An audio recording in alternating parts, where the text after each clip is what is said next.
Математика – точная наука, а религия любит точность. Проблеме точного определения времени намаза, которое до недавнего времени стояло остро в Ингушетии, посвятил свое исследование простой преподаватель математики местной школы Ильяс Беков. Он превратил профессию преподавателя в ежедневное исследовательское путешествие, куда ведет он за собой молодые умы. Баскетбол, медицина, религия – и все это сквозь призму алгебры. Свое уникальное исследование математик назвал алгебраическим трактатом, точно так же, как именовали свои труды ученые Средневековья. На страницах этого трактата автор изучает происхождение слова «алгебра» в русском языке, которое имеет арабские корни. И, как оказалось, связано оно не только с математикой, но и, к примеру, с медициной. Медицина очень родственная математике наука. Почему? В медицине был такой термин «джабара». По-арабски он означает «вправление». Вправление чего? Вправление вывихнутой кости на место. Арабы называли этот термин, этот медицинский прием термином джабара. И математик Мухаммад ибн Муса аль-Хорезми, видимо, перенял это из медицины, поскольку по своему значению это также является восстановлением членов уравнения из одной части в другую. Так вот, далее я разбираю в книге другие однокоренные слова, как я сказал.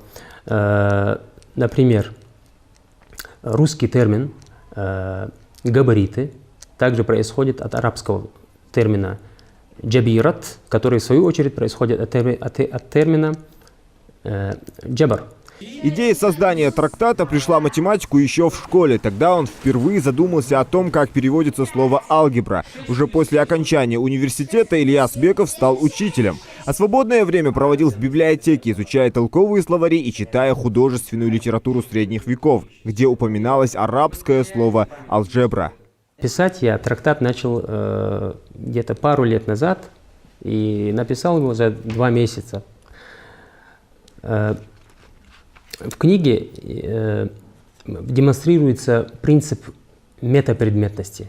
Сегодня хорошо известный педагогам принцип метапредметности, когда мы берем один термин, научный термин, который успел уже просочиться во все науки и стать общенаучным термином. Эта книга полезна для всех, особенно для гуманитариев, поэтому пугаться не стоит. Все написано самым простым и понятным языком для читателя, а найти для себя нужную информацию может каждый. Пусть люди не пугаются, читатели. Алгебры здесь вообще мало. Здесь история науки.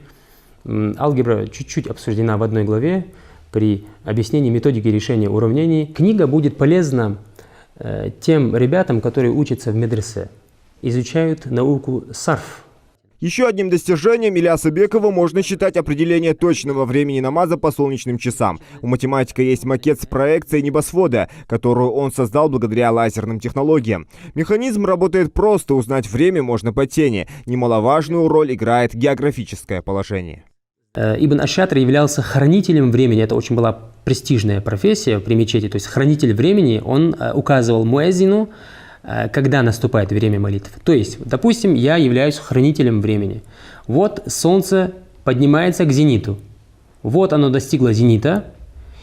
И я немножечко еще жду. И как только солнце переваливает зенит, тень начинает отделяться от этой линии и, следовательно, удлиняться. Хотя длину очень трудно заметить, но это так и есть. Заранее все рассчитано. Так вот, этот момент отделения и есть время наступления дневной зухр молитвы. 6 октября прошлого года я снимал один ролик, в котором опытным путем, также указывая текущее московское время и наблюдая за тенью, доказал опытным путем, что время молитвы на 6 октября 2019 года, неважно какого года, кстати, 6 октября наступало в 11:54. Это еще я добавил 2 минуты. Это означает, что сейчас идет сентябрь, и действительно 6 октября опять же будет в 11:54 время. Мы знаем, что время дневной молитвы, то есть обеденной молитвы, оно также является непостоянным, то есть оно изменяется, пусть и не как другие молитвы, но изменяется небольшими, то есть в интервале приблизительно от 11:47 до 12:20.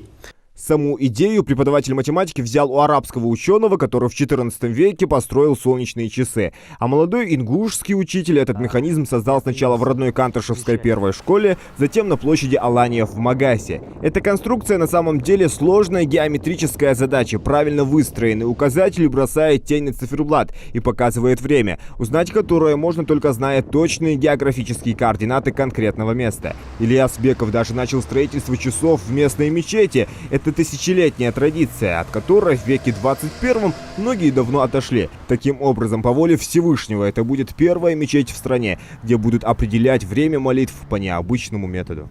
Солнечные часы в мечети, я считаю, что это прекрасный проект с той точки зрения, что прихожане мечети будут задаваться вопросом, а как работают солнечные часы? И тем самым, притворяя веление Всевышнего Аллаха в Коране, размышлять над небесными телами. То есть движение Солнца, Луны и так далее. Наблюдение за тенью. Нужно отметить, что в Коране есть 3 аята, которые непосредственно, то есть прямым текстом повелевают нам, верующим, наблюдать за тенью. Например, Всевышний Аллах говорит в Коране: «Авалам ярау иля ма халак Аллаху мин шей, ятафайяу зилалуху анил ямини ва шамаили суджадан лиллахи ва хум дахирун». Всевышний Аллах сообщает и повелевает нам посмотреть на некоторые из творений Всевышнего, которые имеют тень, склоняющуюся вправо и влево, совершая земной поклон перед Аллахом, в то время как сами они, эти творения, стоят смиренно. То есть Всевышний Аллах сообщает, что любая тень в этом мире, даже тень неверующего в Бога человека, совершает земной поклон Всевышнему. Об этом сказано в Коране. Еще один проект — книга о флаге Ингушетии, которая еще не успела получить широкую огласку. Презентация только намечается. Тут математическим расчетом автор изучил главный символ региона и составил инструкцию черчения, привел факты и важные замечания. Я обнаружил, что у флага Республики Ингушетия отсутствует инструкция черчения, что привело к произволу в изображении солярного знака. И год стараний привел к тому, что я написал наконец-таки инструкцию черчения ингушского флага и попробовал вписать в численные пропорции этого флага историю, очень важные даты истории ингушского народа. За время работы в школе Ильяс несколько раз участвовал в конкурсе «Учитель года Ингушетии». 2 раза выходил в финал. Он становился победителем республиканского конкурса «Знай свою религию». Своим примером педагог показывает, что даже будучи учителем математики, можно развивать себя в разных науках. Точно так же, как и находить новые грани в привычной для нас алгебре, геометрии и астрономии. Зелимхан Калоев, Адам Аушев, канал Алиф, Ингушетия.